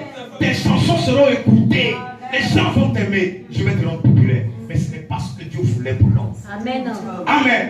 Donc, dès que Satan a mis pied dans le jardin d'Éden, il a commencé sa séduction. Il a commencé à rentrer en jetant son venin dénominationnel. Et elle a menti à ce venin. Amen. Ayant accepté d'ajouter quelque chose que Dieu n'avait pas dit au commencement. Elle a falsifié donc le chemin de la parole de Dieu. Amen. Et l'apostasie était dans leur rentrée. Donc, depuis que le diable était descendu sur la terre, avec l'intention de séduire la race humaine, ce qui fait que retourner à Dieu devenait difficile. Les hommes s'étaient donc égarés de la face de Dieu. Comment retourner à Dieu? Comment il fallait faire ça? Il fallait absolument que Dieu envoie un sacrifice originel. Amen. Un sacrifice qui n'est pas né d'homme et de femme. Amen. Afin de pouvoir racheter la race humaine. Ramener la race humaine à lui. Il fallait que Dieu le fasse. Amen. Laissez-moi vous dire. Vous lire rapidement quelque chose du prophète et puis on va avancer un peu pour terminer. Notre prophète nous dit quelque chose de très important ici. J'aimerais que chacun écoute ça attentivement. Pour comprendre ce à quoi c'est la restauration. Pour comprendre si toi-même, est-ce que tu es dans le chemin de la restauration? Le prophète dit dans la brochure, Christ est révélé, est le mystère de Dieu révélé, de 1963 au paragraphe 154 jusqu'à 156. Écoutez très bien ce que le prophète de Dieu dit. Il dit au début de ce paragraphe que Dieu est descendu sur la terre avec 3 objectifs. Amen. 3 desseins. Dieu avait 3 résolutions dans son cœur. Quand il quittait les palais de la gloire pour se manifester en Jésus-Christ, Dieu était venu avec 3 intentions. 3. 1. Premièrement, s'exprimer complètement. Amen. Dieu voulait se faire connaître complètement. révélé à l'humanité, mais étant caché dans la personne de Jésus-Christ. Amen. Deuxième élément. Avoir la prééminence par ceci dans son église. Amen. Avoir la prééminence, c'est-à-dire l'élément le plus important de quelque chose. Avoir donc la première place dans l'église. Que Dieu domine ton cœur, que Dieu domine tes pensées, que Dieu domine toute ta vie. C'est ça qu'il voulait faire. Dans l'église qui est son corps, l'épouse, jusqu'à ce qu'il puisse avoir la prééminence pour s'exprimer à travers eux. Et troisièmement, restaurer dans sa position normale le royaume qui était tombé par le péché. Est-ce que l'église comprend ces choses? Il y a trois choses que Dieu poursuit dans l'homme. Trois choses. Premièrement, il doit se révéler à toi. Dieu doit se faire connaître à toi. Quand il a fini la révélation, il doit prendre la première place de ton cœur. Tous les quartiers de ta vie doivent être abandonnés à Dieu. Troisième objectif, Dieu doit restaurer la position que tu avais avant le péché. C'est-à-dire, Dieu veut voir sur la terre des Adams restaurés. Des Adams restaurés. C'est-à-dire, avant le péché. Où c'était à l'image de Dieu, ayant la ressemblance de Dieu. Voilà le but que Dieu poursuit. C'est pourquoi le sujet de la restauration, c'est que chacun voit un peu sa vie jusqu'à où Dieu commence à le restaurer. Amen. Pour voir si moi-même, en tant qu'individu, en tant que femme, en tant que soeur ou frère, est-ce que je participe à la restauration? Il y a trois choses. 1, 2, 3. Dans ces trois-là, je suis à quelle étape? Amen. Je suis à quelle étape? Parce que Dieu doit restaurer, mais il ne peut pas restaurer quelque chose qui ne lui appartient pas. Il ne peut jamais restaurer quelque chose d'autrui. Non, Dieu est trop jaloux pour aller restaurer quelque chose d'autrui. Dieu ne restaure que ce qui lui appartient. C'est dans ta vie, Dieu voit que ça lui a été confié. Ta vie entière est remise entre les mains du Seigneur. Il peut restaurer cette vie. Donc si longtemps que tu dis non, que tu ne veux pas, le Seigneur ne peut rien faire avec toi. Dieu travaille avec le concours de notre volonté. Quand nous acceptons, il travaille. Si tu dis non, il ne peut rien faire. Vous comprenez? Donc c'est ça que le prophète nous montre ici. Maintenant, poursuivant, il dit encore quelque chose en bas. Remarquez, dans les derniers jours, Lucifer est en train d'agir comme il avait fait au départ. Qu'est-ce que Lucifer a fait? La première chose que Lucifer a faite pour briser la communion entre Dieu et l'homme fut qu'il chercha à lui bâtir un royaume uni. Un royaume d'une plus grande splendeur et apparemment plus civilisé. Un royaume plus grand que celui de Michael, celui de Christ. Voilà le dessein de Dieu que je vous avais lu au départ. C'est ça que Satan poursuit. Même au jour d'aujourd'hui, il est toujours encore en train de chercher à faire ça. C'est ça, même chose. Construire son royaume à lui. Mais la construction de son royaume là, se fait de façon insidieuse. Oui. En écartant les hommes et les femmes de la parole de Dieu, de façon que eux-mêmes ne se rendent pas compte qu'ils sont écartés de la parole de Dieu. Il fait ça de façon très insidieuse. Amen. Maintenant, pour réussir ce plan, Satan avait commencé depuis longtemps. C'est pourquoi le pasteur d'avant lu ici le passage de Joël. Joël chapitre 1er. J'aimerais qu'on revienne là-dessus et là je vais terminer. Pour simplement vous montrer quelque chose. Joël chapitre 1er. Quand tu as trouvé le livre. Joël chapitre 1er. Attends, je vais le trouver à partir de...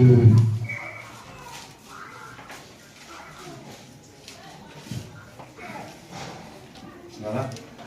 À partir du verset 4. Lisons et puis écoutons, frère bien-aimé. C'est par là que je vais terminer pour que les gens comprennent que la restauration, c'est aussi une affaire d'adoration. Un cœur qui n'est pas restauré ne peut jamais bien adorer Dieu. Jamais. On sera toujours éloigné de lui. On va faire des semblants. On va venir avec des manières de faire. La possibilité de plaire à Dieu. Mais ça ne peut jamais lui plaire. Parce que ton cœur n'est pas encore restauré. Sans être restauré, pas d'adoration. Amen. Autrement dit, on est dans l'adoration de Satan sans le savoir. Vas-y, frère. Ce qu'a laissé le gazan, la sauterelle l'a dévoré. Ce qu'a laissé la sauterelle, le gélec l'a dévoré. Pas avoir un peu de crainte, tiens. Ce qu'a laissé le gélec, le asile l'a dévoré. Réveillez-vous, ivrogne. Non, ça va là. C'est simplement ce passage que je voulais expliquer à l'église. Ce qu'a laissé un peu le grec, voilà.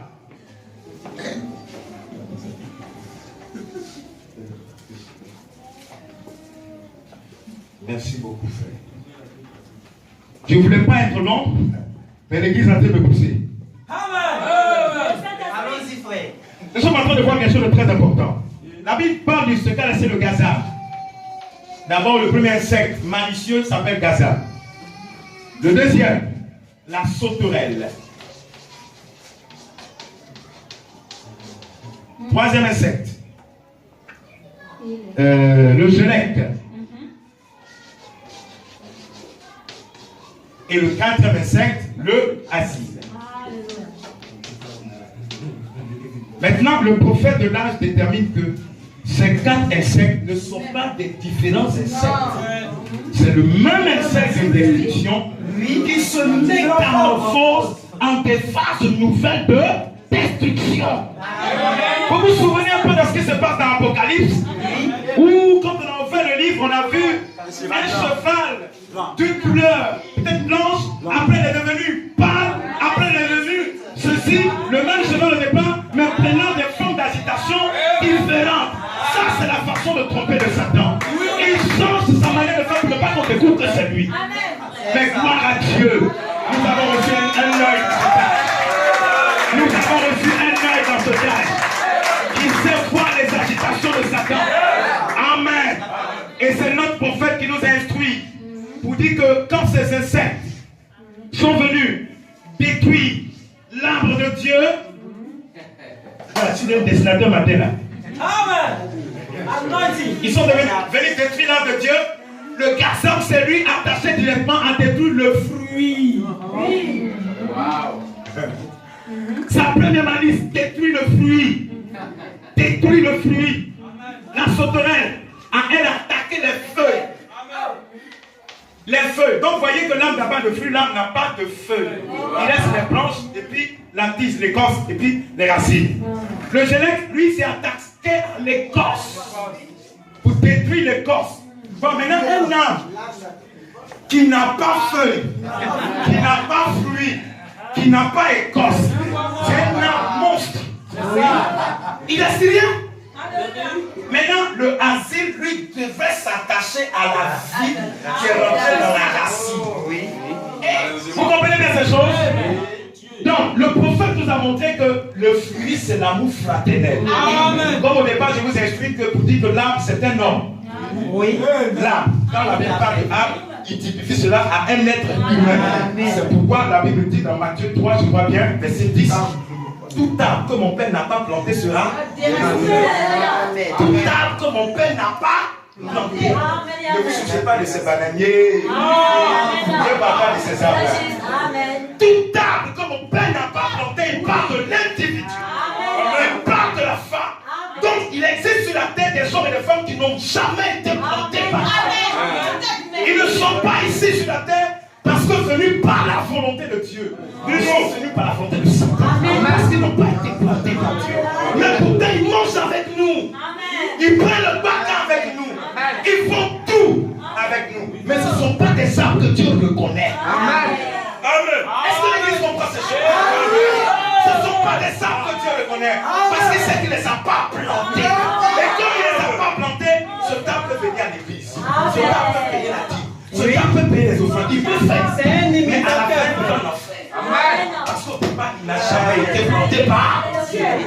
Voilà le problème du christianisme. Le vrai problème du christianisme, c'est un problème de révélation.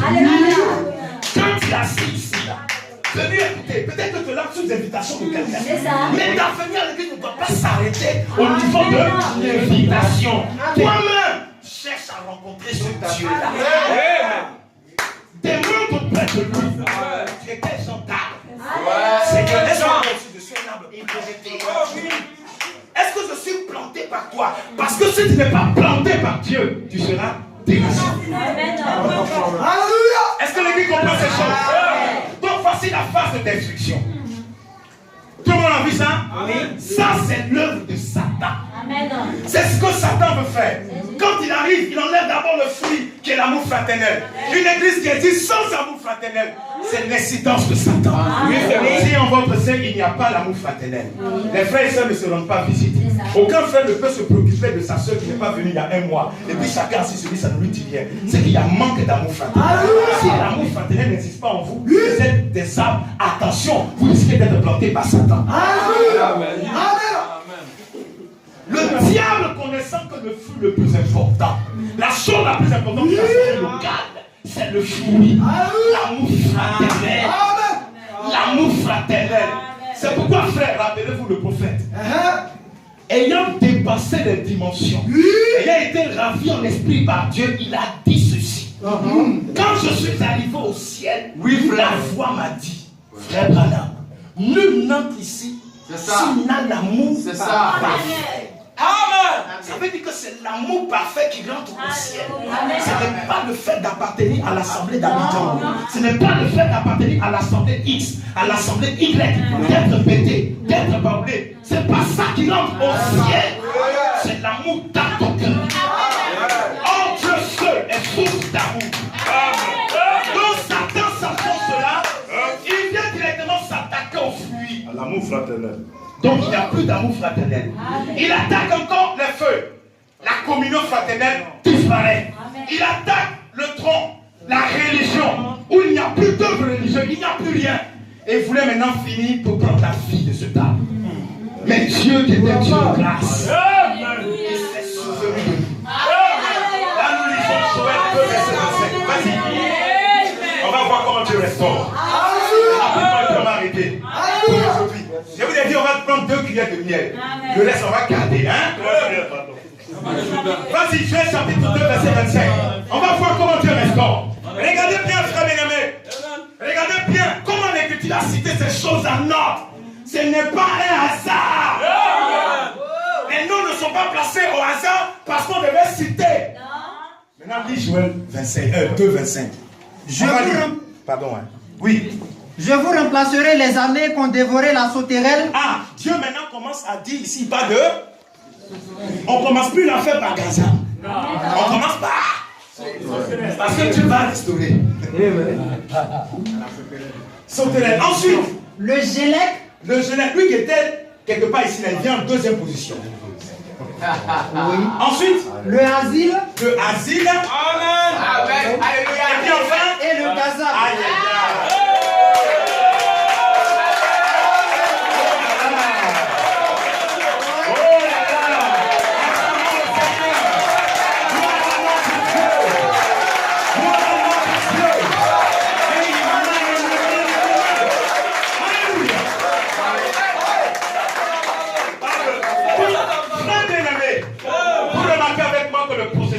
De Dieu n'a rien à voir avec la destruction de Satan. Amen. Le même Dieu qui a créé le ciel et la terre en des phases. Premier jour, 2e jour, 3e jour. Il pouvait le faire en un jour. Hein. Oui, parce que la Bible dit qu'il est tout puissant. Amen. Mais il a résolu créer le monde après 7 étapes. Il n'a pas fait ces choses dans le vent. C'est juste. Ça correspond à un but. On n'est pas là pour expliquer ça. Oh. Alors. Amen. Donc Dieu, quand il commence à restaurer, il restaure d'abord quoi? Les feuilles. Donc la communion fraternelle doit revenir dans l'église. Les frères et les sœurs doivent vivre la communion fraternelle. Quand on sent que la communion fraternelle est là, on peut se dire que quelque chose commence à venir. Donc Dieu, pour redonner vie à l'âme, commence d'abord par les feuilles. Qui a dit, qui te fait savoir qu'il y a un arbre quelque part. Déjà tu sais que quand les feuilles sont là, ah ça c'est un arbre, il y a rien. Donc Dieu restaure comme ça. Ensuite il envoie quoi? La religion, l'écorce. Donc l'écorce qui avait été détruite doit être replantée d'abord parce que les feuilles sont là, ça doit revenir. Ensuite Dieu envoie le asile. Le asile, la vie même qui avait fui. Ici vous êtes caché dans la racine. Dieu restaure la vie d'abord. Maintenant quand tout ça est fini, quand la vie même est installée, tout ça est fini. Dieu envoie maintenant l'amour. C'est pourquoi l'église, l'amour fraternel constitue le cœur de la parole de Dieu. La La Bible que vous voyez, Bible là, c'est basé sur l'amour fraternel. C'est l'amour fraternel qui a fait que Dieu, il a quitté de parler de la gloire et puis il est venu comme un homme. À cause de l'amour qu'il avait pour toi et pour moi. À cause de l'amour. Donc Dieu lui-même quittant de parler de la gloire, venait rendre visite à l'humanité et manifestait l'amour.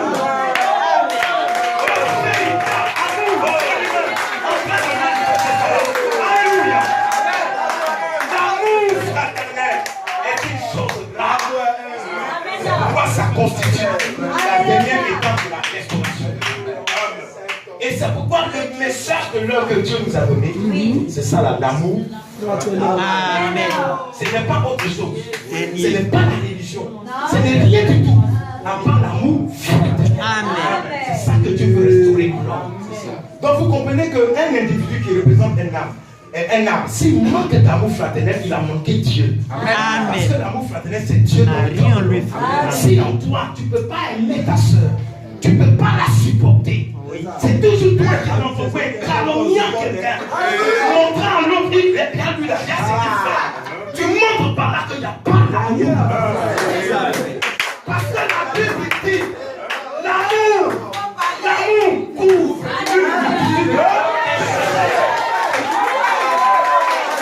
L'amour ne voit plus le péché des gens. L'amour est là. Alléluia. C'est ça que Dieu veut ramener dans l'église. Et une véritable église est bâtie sur l'amour. C'est notre combat. Chaque jour quand nous prions Dieu, nous devons nous approcher de Dieu en disant Seigneur, restaure-moi cet amour. Il faut restaurer ça moi. Je ne veux pas être un hypocrite. Parce que frère Bernard est formel. Rien n'est au ciel. L'amour de Dieu est déversé dans nos cœurs par le Saint-Esprit. Vous voyez pourquoi nous sommes toujours en tête d'aller à la recherche du baptême du Saint-Esprit. Parce que sans ça, pas d'amour. Le Saint-Esprit, le baptême du Saint-Esprit dans ton cœur, donne l'amour à ton cœur. Sans ça, impossible. Amen. Une autre occasion, je vais vous lire une petite citation du prophète qui résume en 4 mots tout ce que je viens de prêcher. Amen. Mais je ne veux pas dire ça. Pour l'instant, ce sont les 2 kilos de miel que Dieu vous dit.